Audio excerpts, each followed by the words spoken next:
शहीद भइल देश के रतनवा, हेरा गइल खजानवा। अबहू से चेतना जवान हो, पुकार होल रात दिनवा। अरे अबहू से चेतना जवान हो, पुकार होल रात दिनवा। केहू नाही बाटे बग डोर संभल भैया, तोहरे पनाज बटे देशवा के भैया। केहू नाही बाटे बग डोर संभल भैया, तोहरे पनाज बटे देशवा के भैया। होत बाटे सगरो मन मनिया, बिरथा होला तोहरो जवानिया। अबहू से चेतना जगाव हो, पुकार होल रात दिनवा। अरे अबहू से चेतना जगाव हो, पुकार होल रात दिनवा।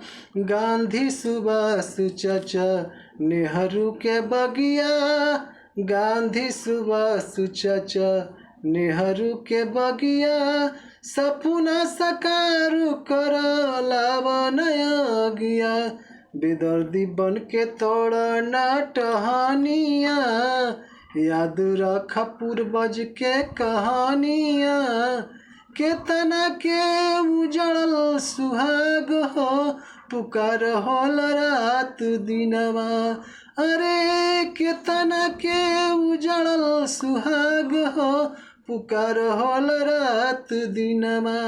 रंग रूप भेद भाव बर के मिटावा, रंग रूप भेद भाव बर के मिटावा।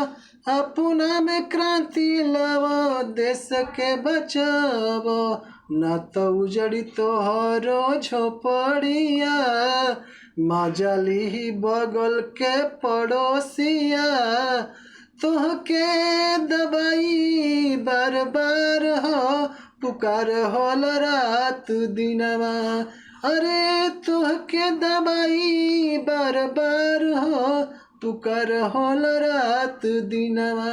शहीद भइल देश के रतनवा, हेरा गइल खजानवा।